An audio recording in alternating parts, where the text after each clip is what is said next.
pag-agriculture. Yan mga bossing. So nagpatubo nga pala tayo ng ampalaya dahil wala tayong gagawin ngayong araw na to.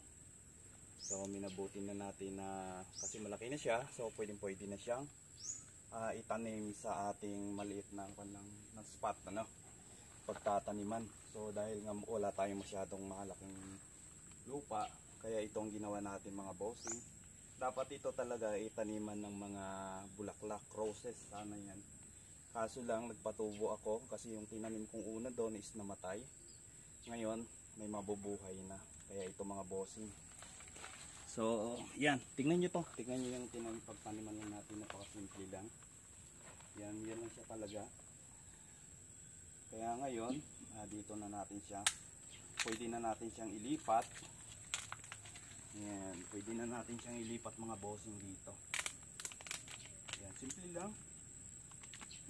Magpatubo lang kayo ng ampalaya. Yan, sapan lang to sa baso. Yan, parang agricultural, no? Ay, syempre, kailangan natin yan dahil mahal yung gulay. Kaya ngayon mga boss, kailangan na nating maging matalino. Yan, so magtatanim tayo nito.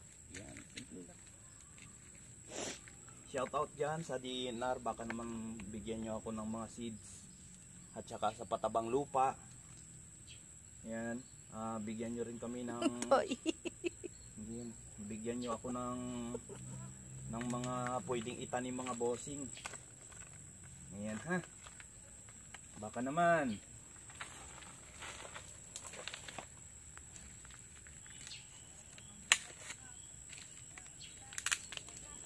Ayan, 5 lang naman tong napatubo natin, 5 lang. Kasi yung iba kasi yung una kong itinanim doon inabaha, namatay siya. So ngayon may nabuhay tayong 5 piraso. Magaganda po to, malalaki siya. Malalaki yung ampalaya ko mga boss. Yan, malalaki po yan. Parang siya, parang kasinlaki ng yan mga kamao ko. Yan, abangan nyo na lang pag namunga ito. Hindi ko kayo bibigyan. Ayan, siyempre i-share natin yan sa kapitbahay. Pag lumaki yan, i-share natin sa kapitbahay mga bossing. Siyempre kahit 20 lang per kilo i-share pero ibebenta, no? Hindi, siyempre basta't okay lang ang maging tubo niya, i-share natin yan sa mga kapitbahay. Ano? Ayan, so maganda yung pagkatanim yan.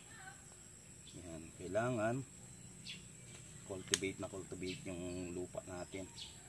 Ito ay galing sa basura.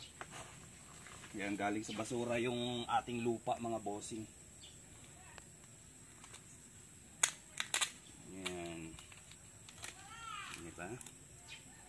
Tatanim lang natin dyan para mapakinabangan naman yung maliit na espasyo ng ating backyard. Yeah, yun. So maliit lang na espasyo siya. Ayan. So titignan natin kung anong magiging resulta nito mga boss. Yan, at i-update ko kayo kung anong magiging resulta ng tanim ko.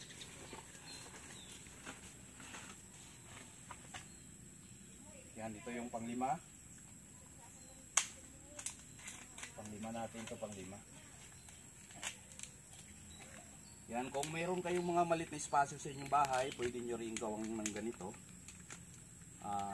Laking tulong po siya dahil mahal yung mga kagulayan sa palengke. So kaya ako pag wala akong ginagawa, ito yung ginagawa natin.